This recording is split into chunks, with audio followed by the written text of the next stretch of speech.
Haleluya. Haleluya. Kongamano la neno la Mungu na maombi. Kongamano la neno la Mungu na maombi. Amen. Waraka wa Yakobo ile sura ya 5. Ule mstari wa 16 mpaka ule wa 18. Mstari wa 16 mpaka ule wa 18. Waraka wa Yakobo ile sura ya 5 mstari wa 16 mpaka ule wa 18. Neno la Mungu linasema, ungameni dhambi zenu ninyi kwa ninyi na kuombeana mpate kuponywa. Ungameni dhambi zenu ninyi kwa ninyi na kuombeana mpate kuponywa. Na kuomba kwake mwenye haki kwafaa sana akiomba kwa bidii. Eliya alikuwa mwanadamu mwenye tabia moja na sisi.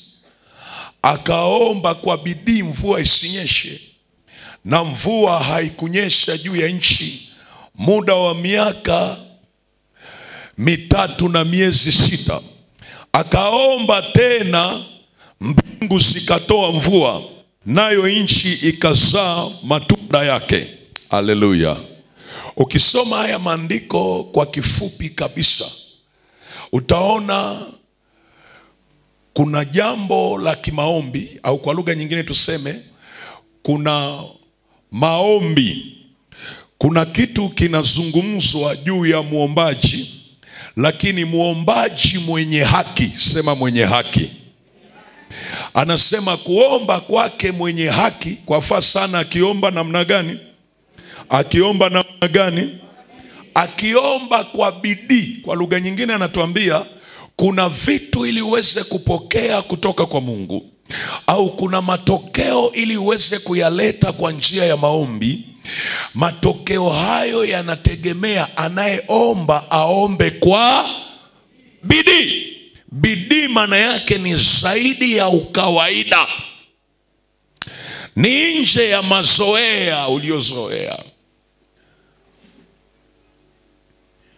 Kuomba kwa bidii. Lakini utaona ule mstari wa kwanza ambao nimeanza kwa kusoma, mstari wa 16a unasema, ungameni dhambi zenu ninyi kwa ninyi.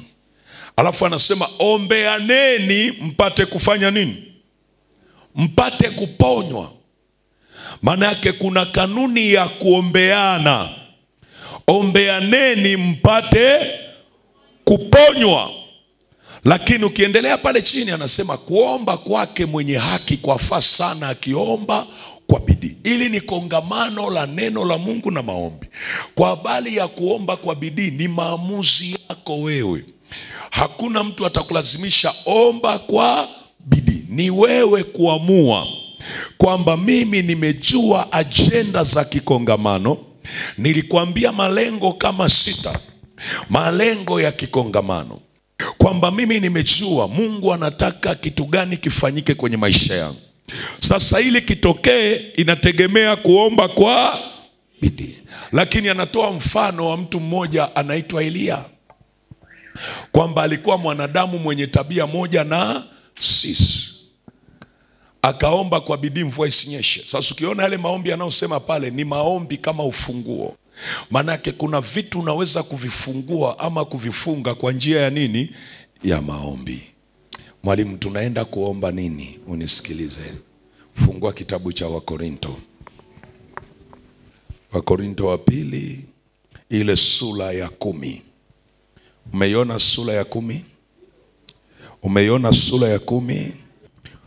Anasema, maana ingawa tunaenenda katika mwili, sio kwa jinsi ya mwili, katika mwili, hatufanyi vita kwa jinsi ya mwili. Ili neno hapa utaona anazungumza juu ya kuishi. Ijapokuwa tunaishi katika ulimwengu huu, hatufanyi vita kwa jinsi ya nini? Ya mwili. Maana silaha za vita vyetu si za mwili, bali zina uwezo katika Mungu hata kuangusha ngome, tukiangusha mawazo na kila kitu kilichoinuka kijiinuacho juu ya elimu ya Mungu, na tukiteka nyara kila fikra ipate kumtii Kristo. Takaone hapo. Tukiteka nyara kila fikra ipate kumtii Kristo. Sasa ukizungumza habari ya silaha, silaha zetu za vita, silaha mojawapo na kubwa zaidi ni maombi. Sema maombi. Na ndio maana kwenye Efeso amesema kwa sala zote na maombi. Kwa sala zote na maombi. Kwa sala zote na maombi. Kwa sala zote na maombi. Kwa silaha mojawapo ambayo ina nguvu sana kwenye ulimwengu wa roho wa kuangusha ngome. Angalia kitu cha kwanza alichosema. Hata kuangusha ngome. Tukiangusha mawazo na kila kitu kilichoinuka kijiinuacho juu ya elimu ya Mungu, na tukiteka nyara kila fikra ipate kumtii Kristo. Wewe ndani yako unazo fikra nyingi. Narudia tena, unazo fikra nyingi. Kwa mfano, kama wewe unajishughulisha na masuala ya kibiashara, maana yake una fikra zinaitwa fikra za kibiashara. Kama wewe pia unajishughulisha na masuala ya kilimo, maana yake una fikra zinaitwa fikra za kilimo. Kama unajishughulisha na masuala ya kisiasa, maana yake kuna fikra zinaitwa fikra za kisiasa. Sasa kama unajishughulisha pia na masuala ya kiutumishi, kumtumikia Mungu, kuna fikra zinaitwa fikra za kiutumishi. Kama wewe ni mama kwenye familia au ni mke wa mtu kwenye ndoa, kuna fikra za ndoa. Kama wewe ni baba, kuna fikra za mume wa mtu. Kuna fikra za baba wa familia. Haleluya, watu wa Mungu.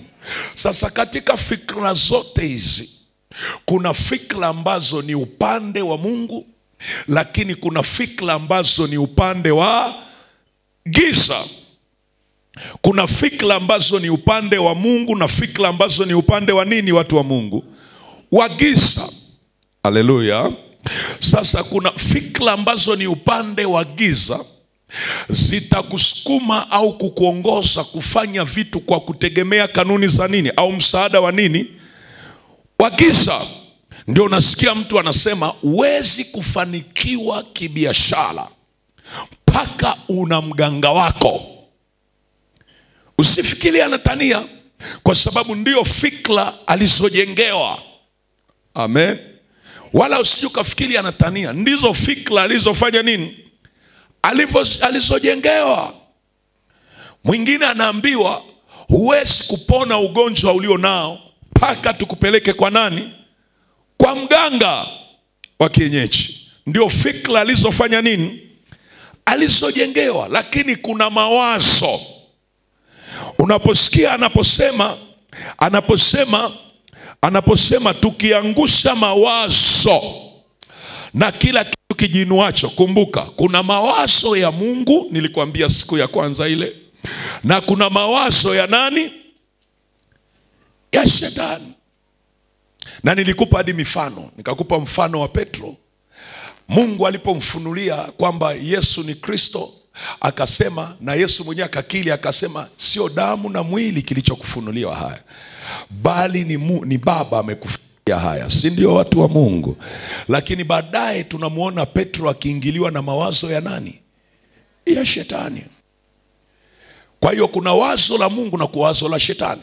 Anaposema tukiangusha kila wazo, hana maana ya wazo la Mungu. Ana maana kuna aina ya mawazo unaweza kuwa nayo, lakini anakupinga usitembee kwenye njia ya Mungu. Unaweza ukawa na mawazo ambayo yamejengeka ndani yako kuwa ngome, yanakuzuia usipokee muujiza. Wengine hajanielewa. Ukisoma maandiko utamuona mtu mmoja kwenye lile bilika utalimuona mtu mmoja ambaye alikuwa amekaa pale miaka 38 akiwa anaumwa, hawezi. Mgonjwa wa miaka 38. Yesu anamtokea, na lile bilika lilikuwa na tabia hii. Malaika akija akitibua yale maji, wa kwanza kuingia ndiye anayepona, wengine wote hamponi.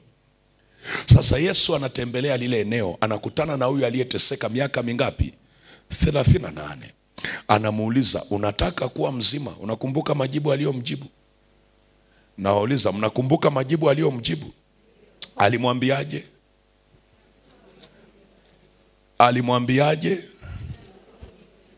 Unagundua mawazo yake, ana fikra zilizojengwa, ana mawazo yaliyojengwa ambayo yanamwaminisha kwamba ili niwe mzima lazima niwe na mtu wa kunitia wapi? Bilikani.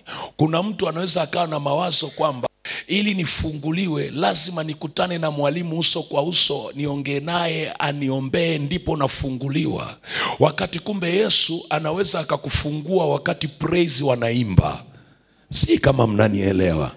Mnanielewa nachosema? Yani Yesu anaweza kukuponya wakati kwaya inaimba. Yesu anaweza kukuponya wakati umefika tu umekaa kwenye kiti, kwa sababu anachokiangalia ni imani yako na moyo wako umeuelekeza wapi. Haleluya. Sasa yule ndugu kilichokuwa kinamtesa ni fikra, mawazo alionayo. Tena alikuwa na uchungu, anasema sina mtu. Maana yake alitegemea watu.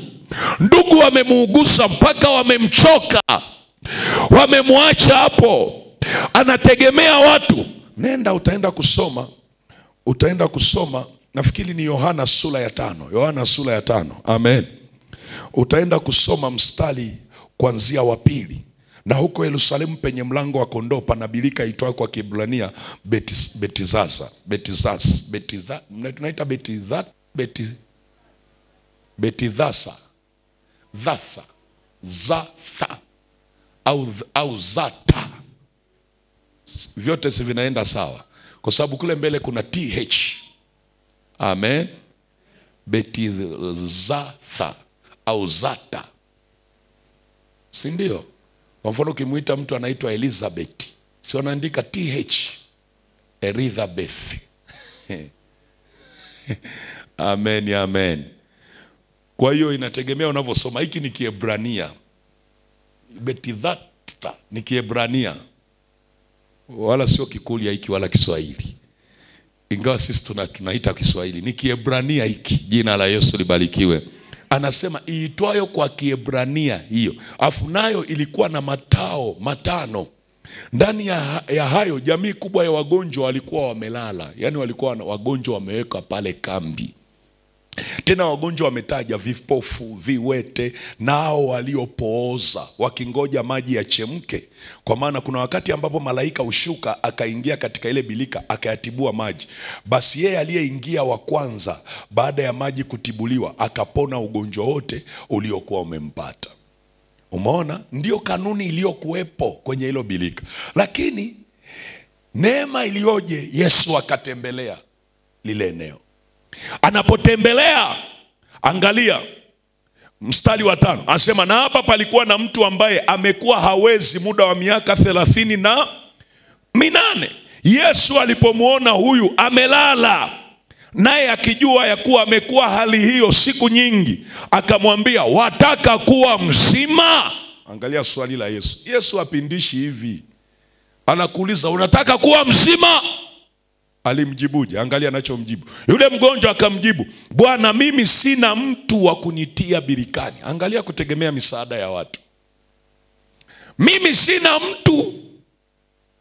Unataka kuwa mzima? Mimi sina mtumishi wa kuniombea. Yesu anakuuliza, unataka kuwa mzima? Mimi sina mtu wa kunishika mkono. Unataka kuinuka kiuchumi? Mimi sina mtu wa kunipa mtaji. Yani Yesu anakuuliza, unataka kuinuka kiuchumi? Na mimi sina mtu wa kunipa nini? Mawazo. Wangapi wananielewa naposema mawazo? Kwa hiyo mawazo na hizi fikra zinamkwamisha huyu kupata nini? Muujiza. Lakini angalia rehema za Yesu. Tena yule mgonjwa akajibu, akamwambia, mimi sina mtu wa kunitia birikani maji yanapotibuliwa, ila wakati ninapokuja mimi mtu mwingine hushuka mbele yangu. Yani hata spidi tu ya kukimbilia kwenye birika sina. Kwa nini alikuwa na uwezo huo? Ni mtu aliyepooza. Amelala kwenye godoro, hawezi hata kuinuka. Kwa anapojiburuza ingie kwenye birika, wale walio na ndugu wameshawaingiza. Miaka 38 anasubiri muujiza. Miaka 38, watu wa Mungu. 38 ni umri wa mtu mzima. Miaka 38 anasubiriaga muujiza wa kutoka kwenye mateso.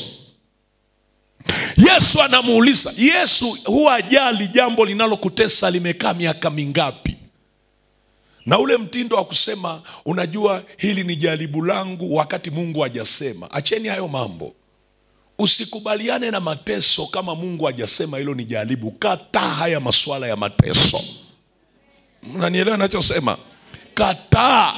Usikubali kwamba hili ni jaribu langu, usijue hili ni pito gani langu. Kataa. Usikubaliane na umaskini.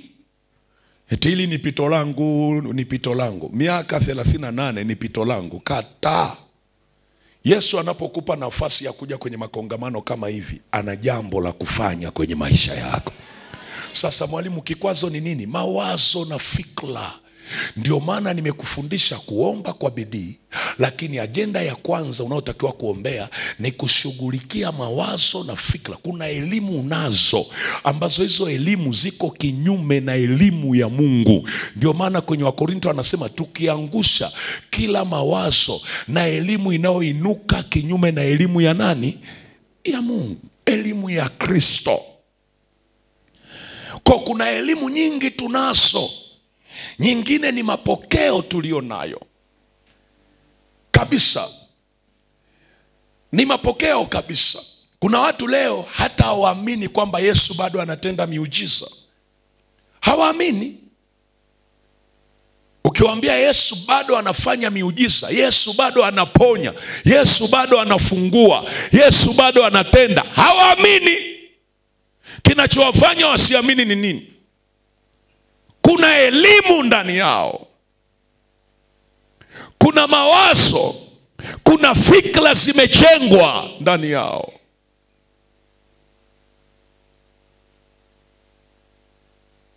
Sasa nataka tushughulike na hizo fikra kwa dakika chache. Nataka umwambie Mungu kila wazo, kwa sababu mawazo yanaweza kukuzuia mtu wa Mungu usifanikiwe. Umaskini, mtazame jirani yako usoni, mwambie unajua umaskini maana yake ni? Umaskini uko kiroho na kimwili. Umaskini sio kukosa vitu. Umenielewa?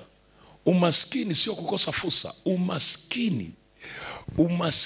Ukija kwangu mimi nikikwambia umaskini ni nini? Kwanza umaskini ni roho. Sasa ukiishia tu kwenye kukemea roho haitoshi. Cha pili ambacho unatakiwa ujue ni fikra.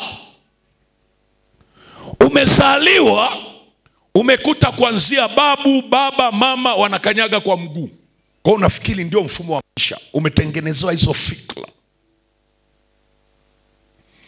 Umaskini ni fikra. Kuna fikra zinaitwa fikra za kimaskini. Sasa Mungu anapoanza kukusemesha, anataka kukuinua kiuchumi, tayari kuna fikra zilishatangulia. Ndio maana angalia mtu mwenye fikra za kimaskini. Kwanza hana ujasiri. Huwezi kuwa maskini afu kawa jasiri. Haiwezekani. Sio jasiri. Nasema mwalimu kivipi? Sikiliza. Akikutana matajiri wawili wamekaa wanazungumza, akipita anahisi anasemwa yeye. Ukitaka ujue fikra za kimaskini zilivyo mbaya, kwanza zinatengeneza mpaka tabia. Angalia maskini alivyo. Ukikutana na mtu mwenye fikra za kimaskini, ukimwambia ndugu yangu katika Kristo, unajishughulisha na nini? Angalia jibu atakalokupa. Utasikia tuachane nayo. Tuachane nayo. Sasa akitoka hapo, akienda pembeni, utasikia hivi alikuwa ananiuliza anatafuta nini? Watu wengine bwana, kwa kuwa tu Mungu amemuinua tu kidogo, basi yeye anajiona amefanikiwa. Fikra za kimaskini. Mtu hata kama hana kitu, akiwa na fikra za kiutajiri, fikra za mtu aliyebarikiwa, fikra za mtu tajiri. Sikiliza, hana hela, hana vitu leo, lakini kuna fikra za utajiri ndani yake. Utaona ukimuuliza unafanya nini, na sio hakuna anachofanya, anakuambia ndugu yangu sijali, ninayo mipango, ila kwa sasa hakuna ninachofanya. Ninazo fikra, nina maono, ninaona miaka fulani nikiwa nimepata hiki na hiki na hiki, lakini Mungu amenisaidia, ninazo fikra. Sasa kwa kuwa umeniuliza, na naomba nikuulize na wewe, unajishughulisha na nani anafanya hiki na hiki na hiki? Sasa mwenzangu, angalau wewe umepiga hatua. Nawezaje mimi kupiga hatua kutoka hapa nilipo? Unaelewa? Yani anajiamini kwa sababu kuna maisha anayaona kwenye fikra zake. Angalia maskini. Kwanza maskini anapenda vitu vya bure. Hapendi kuhangaisha akili. Yani kila kitu anasema tu si ningepewa. Jina la Yesu libarikiwe. Wangapi wananielewa ninachosema? Kama unanielewa sema amen. Kama unanielewa sema amen. Sasa mwalimu, kwa nini umeongea hapa? Nataka ili unapoomba kwa dakika 5 hizi uombe kwa mzigo. Simama kwa miguu yako. Simama. Litumie jina la Yesu. Mawazo yanakukwamisha. Mwingine unaweza kufikiria anaumwa, kumbe kinachoumwa ni mawazo kwanza. Hata umuombe namna gani, nguvu za Mungu zishuke kwenye mwili wake, hata pokea uponyaji mpaka mawazo yake yapate kubadilika kwanza. Mungu akitaka kukubadilisha, anabadilisha kwanza mawazo na mitazamo na fikra ulizo nazo, kwa sababu uonavyo nafsini mwako ndivyo ulivyo. Huwezi kuwa zaidi ya ulivyo mpaka ubadilike unavyoona. Unataka kuinuliwa kiutumishi, kipawa chako utembee na Mungu, lazima ubadilike unavyoona. Lazima ubadilike unavyoona. Unataka kumuona Mungu kwenye kanisa lenu, lazima ubadilike unavyoona. Uko tayari kuomba? Uko tayari kuomba? Sijasikia watu wa Mungu walionielewa hapa. Uko tayari kuomba? Hivi unanielewa ninachokuambia hiki? Ndio adui mkubwa huyu. Kabla hujakemea mapepo na maroho, fikra zako na mitazamo, elimu ambazo zimetangulia ndani yako, ambazo zimejenga ngome, zimeweka misimamo ya kifikra na kimawazo kwenye maeneo yote. Haijalishi Mungu anakuwazia nini. Usipomfungulia Mungu moyo wako, usipoangusha. Ndio maana Paulo alilijua hili. Alijua hawa wa Korinto walikuwa ni watu wa falsafa. Falsafa zimekaa ndani yao, midahalo imekaa ndani yao. Kwa hiyo kuna ngome za mawazo, ngome za fikra, kuna elimu zimekaa kule ndani, ambazo hata wanapoambiwa kitu cha Mungu cha kiroho, zile elimu zinazuia. Natamani ujiombee, ubadilike unavyoona kutokea ndani yako. Na wengine tutakapokuwa tunaomba hivyo utashangaa sana. Wakati tunaomba namna hii, hata nitakapokuwa nazungumza hatua nyingine ya kimafundisho hapa, utashangaa unaanza kuelewa vitu fulani kwa wepesi, kwa sababu ni ngome. Hujai kuona mtu anayeomba kwa bidii kuna vitu ni kama vinachomoka? Saa nyingine anaanza kusikia mpaka nywele zinasisimuka. Kuna vitu ni kama vinatoka ndani yake. Kuna vitu ni kama vimembana. Yani yeye hata akitaka kufikiri, saa nyingine kichwa kinaanza kuuma. Ni kama amebanwa hivi, amekandamizwa. Yani haoni chochote, hana wazo jipya kwenye maisha yake. Ukiuliza umri wake, kijana mdogo, hana wazo jipya, hana wazo. Alichokuwa anakifanya kikikwama, ananyosha mikono juu, anasema sina opportunity tena, sina fursa tena, sijui hata nifanye nini. Yani sina wazo lolote. Ni kosa kubwa. Unakosaje wazo? Unakosaje? Funika macho yako. Manda raba shanda raba koraba saya.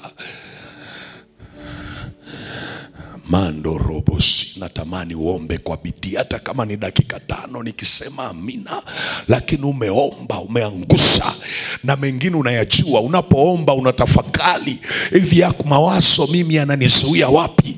Ninapokuwa ibadani, ninaposikiliza neno, ninapoomba, ninapofanya shughuli zangu, Mungu anaposema na mimi, vitu vipya havipati nafasi ndani yangu, naishia kuvifurahia, lakini havikai ndani ya moyo wangu. Maana yake kuna fikra zinazuia. Sema Mungu hai, katika jina la Yesu. Asante Bwana kwa ajili ya jioni ya leo, kwa ajili ya jioni ya leo. Asante Bwana kwa kuwa wewe unaniwazia mawazo ya amani, yaliyo mema, mawazo mema ya kunifanikisha. Wewe ndiye unifundishaye ili nipate faida. Mungu uliye hai, wewe unajua hali ya moyo wangu, hali ya fikra zangu, hali yangu ya kiroho, hali yangu ya kimaisha, na namna ambayo nimezuiliwa kwenye mawazo. Mungu uliye hai, katika jina la Yesu, katika damu ya Yesu, katika jina la Yesu. Neno lako linasema silaha zetu zina nguvu katika wewe, katika Mungu. Jioni ya leo ninasimama kwa damu ya Yesu. Ninaomba rehema, ninaomba toba juu ya chochote nilichofanya kikafungulia mlango wa mashambulizi kwenye fikra zangu, kwenye mawazo yangu.